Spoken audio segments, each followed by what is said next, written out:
여러분 안녕하십니까. 9월 24일 새벽이 됐습니다. 전윤책입니다. 어제 제 방송 보고 많이 놀라셨죠. 잠시 뒤에 제가 그 경위를 다시 설명드리겠습니다. 어제 우리 금융시장이 다시 무너졌습니다. 버티던 코스피가 무려 42.31포인트 1.81% 폭락하면서 2300선이 무너졌습니다. 코스피는 결국 2290에 이 장을 마쳤습니다. 외환 시장은 한때 1달러 1410원을 넘어서나 이 1409원 30전에 장을 마쳤습니다. 일부 계례지만 1500원을 넘을 거라는 계례도 많습니다. 이런 판에 우리도 그 금리를 대폭 올 수밖에 없을 것이라는 암울한 전망이 대세를 이루고 있습니다. 그냥 빅스텝으로 되지 않는다. 우리도 자이언트 스텝을 해야만 한다. 이런 얘기죠. 결국 미국 바이든 정부가 내미는 강달러, 킹달러라고도 하죠. 킹달러의 창합에 고금리라는 방패 없이 살아남을 길은 없습니다. 물론 푸틴이 일으킨 우크라이나 전쟁은 이 민주주의 진영에서는 전혀 예기치 못한 변수였습니다. 유가가 치솟고 곡물 가격이 치솟았는데 때마침 미국의 긴축과 맞물려서 이 세계 경제는 지금 비틀대고 있습니다. 이런 판에 가장 힘든 곳은 기축통화도, 결제통화도 가지지 못한 이 변방의 통화를 가진 우리 같은 나라입니다. 그런데다 절대 다수 야당은 윤석열 정부의 모든 것에 지금 브레이크를 걸고 있습니다. 민심은 지금 걷잡을 수 없이 흉흉해지고 있습니다. 이 정권을 넘기기 전에 문재인이 던졌던 이 폭탄이죠. 공시지가로 인해 이번 9월에도 다시 엄청나게 인상된 재산세를 내야 합니다. 그 원망은 고스란히 윤석열 정부에게 갑니다. 11월 말에는 문재인 종부세 폭탄이 터질 것입니다. 그때 다시 똑같은 한탄이 쏟아질 것입니다. 이러려고 내가 윤석열을 찍었나. 결국 아직 이 나라는 포퓰리스트 유사 좌파들이 지배하는 나라입니다. 자, 어제 방송이 오보냐 아니냐. 지금 제가 내린 결론은 제 어제 방송은 오보였습니다. 저는 그렇게 믿고 있습니다. 어제 방송을 녹화한 것은 밤 11시경이었습니다. 그리고 편집자가 그 방송을 올린 것은 새벽 4시경입니다. 저는 아침 신문들을 모두 체크했는데 그때까지 편집자도 방송을 내보내지 않고 기다렸습니다. 그래서 제 유튜브 방송에 나갈 때까지 윤 대통령의 뉴욕 발언에 대한 진실 공방을 저는 모르고 있었습니다. 그런데 방송이 나간 뒤에 지인들에게서 꼭두 새벽에 전화를 받고 인터넷으로 뉴스를 검색한 뒤에 비로소 사태의 진전을 알았습니다. 그러나 그때 영상을 제가 내릴 수는 없었습니다. 솔직히 수익 때문이 아닙니다. 이미 많은 분들은 알고 있지만 제 방송은 이른바 노딱 같은 제재를 받아서 수익성은 형편없습니다. 최근 몇 달 동안 일어난 일입니다. 어떤 날은 일단 영상을 올리면 제재를 가한 뒤에, 곧장 가한 뒤에 이튿날 오후가 되어야 그 제재를 풀어줍니다. 그 경우에 광고 수익은 없는 것과 마찬가지입니다. 그런데 왜 어제 방송이 이미 오보라는 오해를 받게 됐는데도 내리지 않은 걸까요? 솔직히 이런 아침에야 잠이 들었을 편집자를 다시 깨우고 싶지 않았습니다. 오보라는 확신이 들지 않은 것도 한 이유였습니다. 누가 진실인지 저는 대강은 감이 잡혔지만 확실한 증거가 없어서는 말입니다. 저도 요즘 병을 치료하는 중이라 그리고 잠을 좀 자야 했습니다. 제 방송 조회수가 얼마 되지 않았던 것도 만연히 그냥 두지 뭐라는 결정을 내린 이유가 됐습니다. 솔직히 아침까지 어느 지상파도 자신들이 한 방송에 대해 오보를 시인하지 않았습니다. 지금까지도 마찬가지입니다. 그저 기존 보도 사실을 부인하는 대통령실의 반응을 보도할 뿐이었습니다. 솔직히 어제 아침에는 이미 윤 대통령의 말이 국내는 물론 전 세계에 보도되어 난리가 났습니다. 지금까지도 미국 언론은 우리가 최초로 보도했던 그 내용 그대로 보도가 됐고 그리고 대통령실이 시정한 부분은 반영되지 않고 있습니다. 그러면 다시 그때 상황으로 돌아가 보겠습니다. 이 윤석열 대통령은 글로벌 펀드 재정 공약 회의에서 조 바이든 대통령을 딱 48초 만난 뒤에 걸어 나오면서 외교장관 박진을 향해 비속어들로 연결된 말을 던졌습니다. 그런데 그 말이 방송사 카메라에 그대로 잡혔고 방송사는 여과 없이 보도했습니다. 그리고 엄청난 후폭풍이 몰려왔습니다. 저는 제 뉴스룸 경험으로 미루어 적어도 우리 방송사들이 윤 대통령의 발언을 보도할 때는 그에 대한 정확한 판단을 했을 것이라고 보았습니다. 제가 메인뉴스 앵커를 할 때는 그랬으니 말입니다. 팩트체크를 늘 합니다. 솔직히 저는 대통령실의 해명을 듣고 그러면 그렇지라는 안도감과 함께 탄식을 했으니 말입니다. 그러나 MBC는 그런 팩트체크에 소홀했던 모양입니다. 그런데다 이를 받은 다른 방송들도 그 좋아하는 팩트체크를 전혀 하지 않았습니다. 방송사들이 보도한 윤 대통령의 발언은 바로 이것입니다. 국회에서 이 땡땡들이 승인 나눠주면 바이든은 쪽팔려서 어떡하나. 이 땡땡이 무엇인지 아시죠? 국회에서 이 땡땡들이 승인 나눠주면. 이 용어는요, 미국 의회를 대상으로 쓴 말은 아닌 것처럼 보입니다. 그렇지 않습니까? 거기에다 바이든은 이란 표현에서 어떤 경칭도 쓰지 않았습니다. 방금 헤어진 미국 대통령을 두고 일체 경칭을 사용하지 않았다. 이것도 좀 이상하죠. 그리고 미국 대통령을 두고 쪽팔린다는 표현을 사용을 했습니다. 이상하지 않습니까? 그러자 15시간 만에 대통령실에서 내놓은 해명은 이렇습니다. 국회에서 이 땡땡들이 승인 안 해주고 날리면 쪽팔려서 어떡하나. 근데 쪽팔린다는 말은 그러면 윤 대통령이 쪽팔린다는 얘기인데요. 근데 날리면이라는 단어가 갑자기 등장을 한 겁니다. 언론이 최초 보도한 앞의 말은 누가 보더라도 미국 의회가 바이든이 내놓은 정책을 승인하지 않으면, 그러니까 IRA 같은 정책을 새로 수정을 해서 내놓았을 때 이를 승인하지 않으면 바이든이 쪽이 팔린다, 이런 표현입니다. 그래서 이 바이든이 쪽이 팔린다는 말은 미국 의회와 바이든 대통령, 더 나아가서 미국 민주주의에 대한 조롱조인 말입니다. 아마도 IRA를 두고 한 말이 아니겠느냐는 해석까지 나왔습니다. 그런데 미국 의회를 국회라고 한 것부터 이상했습니다. 그렇지 않습니까?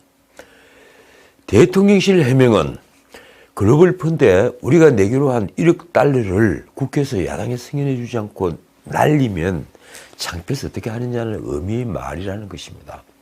이 말이 오히려 그렇게 타당해 보이지 않습니까? 우선 국회라는 말이 쓰였고 이를 정황으로 보아 타당성이 있는 해명인 것입니다. 홍보수석 김은혜는 대통령에게 직접 묻고 확인했느냐는 기자들의 질문에 저는 대통령실 홍보수석이라며 이렇게 말했습니다. 적어도 바이든은 아니다. 참 재밌는 포인트입니다. 적어도 바이든은 아니다. 바이든을 걸고 들어간 것은 아니다는 겁니다. 그러니까 MBC가 최초 보도한 것처럼 바이든을 조롱한 발언은 아니라는 것입니다.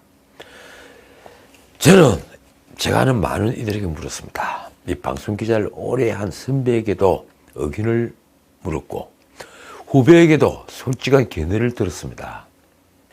무려 6사람에게 물었습니다. 그 결과 제가 내린 결론, 그리고 윤 대통령의 워딩은 이것입니다. 이건 제가 내린 결론입니다. 이렇습니다. 국회에서 이 땡땡들이 승인 안 해주면 바이든에게 쪽팔려서 어떡하냐. 이렇게 결론을 내놓고 들어보니 그대로입니다. 국회에서 이 땡땡들이 승인 안 해주면 바이든에게 쪽팔려서 어떡하냐. 윤 대통령이 박진 장관 등에게 한 말은 우리 국회를 겨냥한 말이었습니다. 그건 확실해 보입니다. 글로벌 펀드에 1억 달러 출자를 약속했는데 국회가 승인해 주지 않아 바이든 대통령에게 빈말을 한 셈이 될 것을 걱정하는 말이었던 것입니다. 그렇더라도 대통령의 입에서 야당을 타깃으로 한 거친 말이 쏟아졌다는 것은 아주 놀라운 일입니다. 이 땡땡들이 뭘 의미하는지 아시죠? 그런 표현을 대통령 입에서 자연스럽게 들은다는 것, 그건 정말 놀라운 일입니다. 쪽팔린다는 말도 일국의 통치권자가 입에 올릴 말은 아닙니다. 윤 대통령은 후보 시절부터 상식을 강조해 왔습니다. 저는 이런 문제는 단순히 말의 품격 문제를 넘어 윤석열 대통령이 가지고 있는 상식의 높이 문제라고 생각합니다. 아마도 제가 내린 결론이 맞을 것입니다. 그런데 여기서 다시 짚을 게 있습니다. 이를 보도한 메이저 언론의 태도입니다. 그들은 무엇을 근거로 바이든이 쪽팔려서 어떡하냐로 해석했을까요? 윤 대통령이 의회라고 하지 않고 국회라고 했는데도 말입니다. 저 역시 그들에게 부안해동했음을 고백합니다. 전혀 비판적으로 생각해 보지 않고 그냥 그대로 메이저 언론이 보도했으니까 하고 받아들인 겁니다. 정말 대단히 죄송합니다. 야당은 윤석열 대통령의 뉴욕 순방을 두고 총체적 외교 참사라고 했습니다.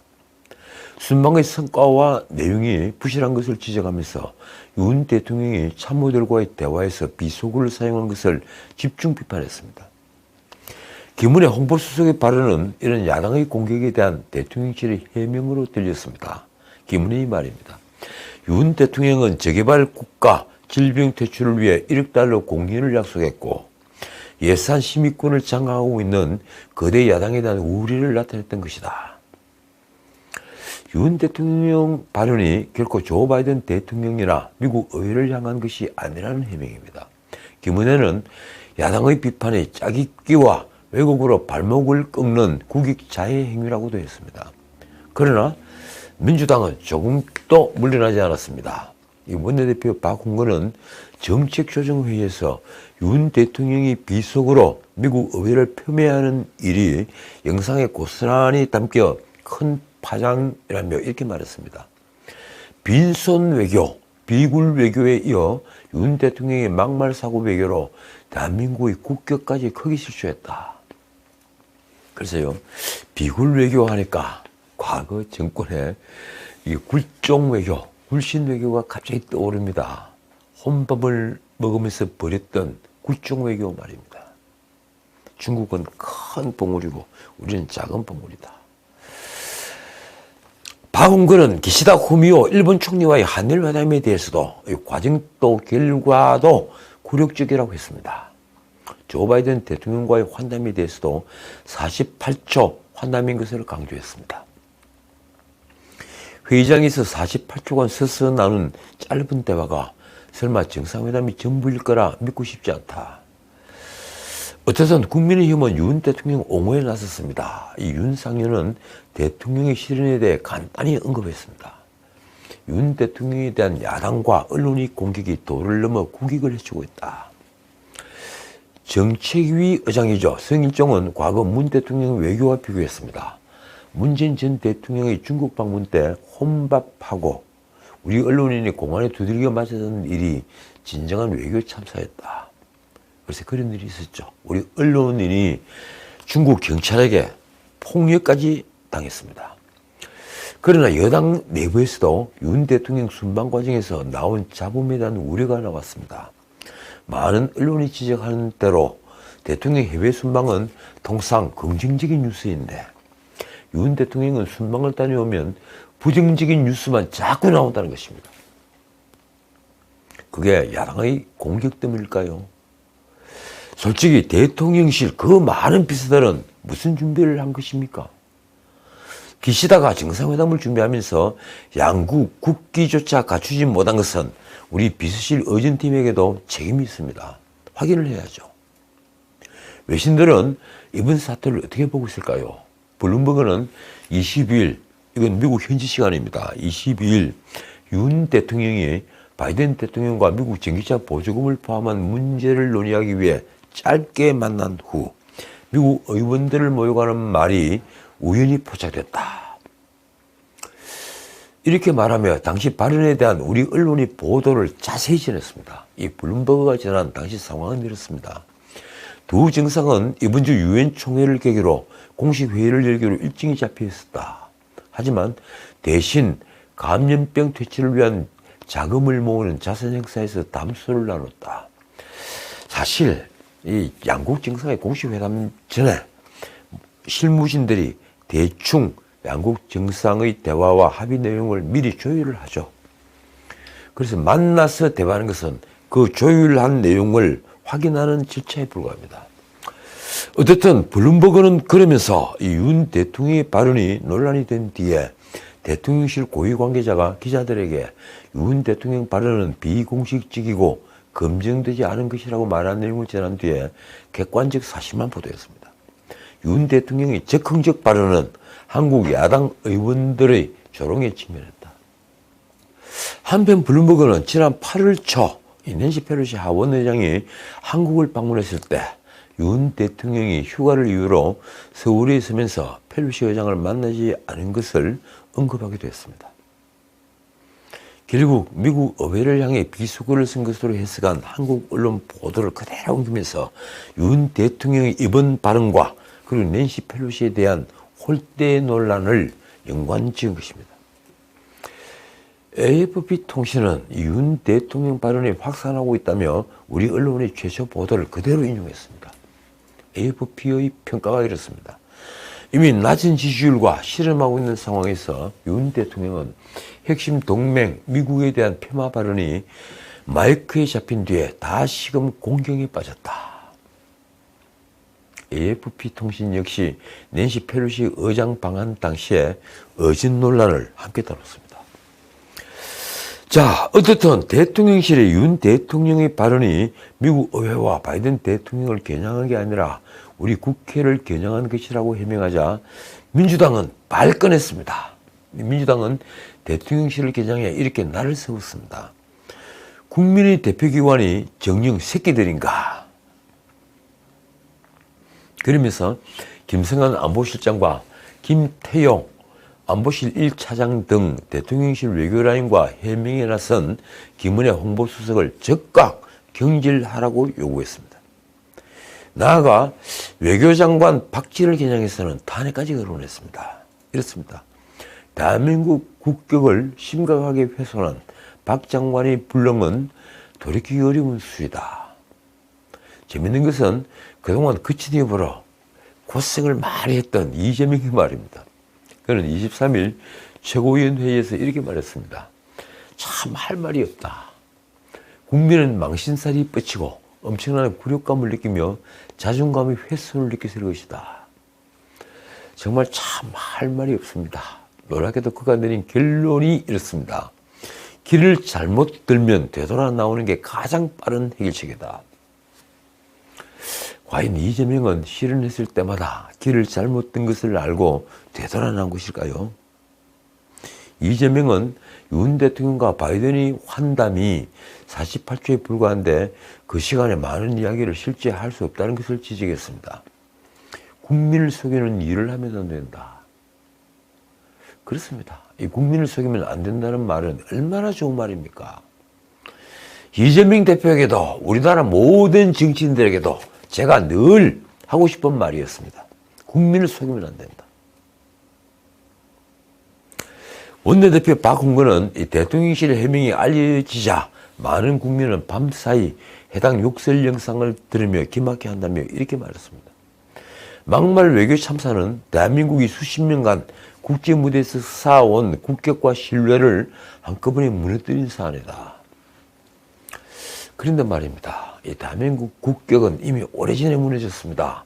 과거 5년간 정상회의의 흔적들을 찾아 반추해 보십시오. 그 국격을 정말 무너뜨린 사람이 누구인지 알 수 있으니 말입니다. 어쨌든 그 박홍근이 전날 한 말이 이렇습니다. 169명의 민주당 의원들에게 화살을 돌려보자는 것 또한 나 부끄러워 국민의 한 사람으로서 차마 고개를 들 수도 없다. 의원이 새끼들인가? 솔직히 그 말은 잘못된 말입니다. 윤 대통령님, 그 말 사과하십시오.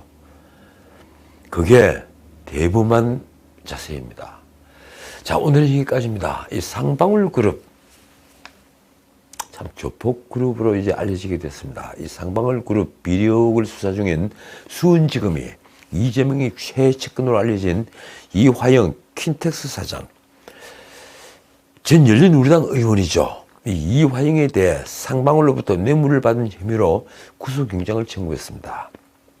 이화영은 이재명이 경기도지사로 있을 때 평화부지사를 지냈습니다. 이화영은 상방울 법인카드를 받아 1억 원을 사용한 혐의를 받고 있습니다. 이게 이제 보도 내용입니다. 그런데 제가 확인을 하니 이화영이 쓴 총 법인카드는 4억 정도가 됩니다. 그런데 평화부지사로 있는 동안 그리고 킨텍스 사장으로 있는 동안 쓴 법인카드 내역이 거의 2억여 원에 육박합니다. 이 부분이 뇌물이 된 것입니다. 검찰은 또 이화영이 상방울 법인카드를 사용하는 데 관여한 이화영의 보좌진 출신 A씨를 정치자금법 위반으로 그리고 상방울 대표사를 지낸 B씨에 대해서는 뇌물 공여 혐의 등으로 구속영장을 청구했습니다. 한편 검찰은 지난 대선 때 이재명이 변호사비 대납 의혹을 부인했던 것이 공직선거법상 허위사실 공표에 해당하는지에 대해서는 선거법 공소시효 완성을 앞두고 그러니까 9월 9일 공소시효 완성을 앞두고 불기소 처분을 했지만 실제 대납이 있었는지를 확인하는 본류 수사는 지금 계속 진행하고 있습니다. 말하자면 검찰의 칼날이 점점 날카로워지고 있습니다. 그 칼이 최종적으로 어디로 향할지는 우리 모두 알고 있습니다. 지금까지 전은식이었습니다.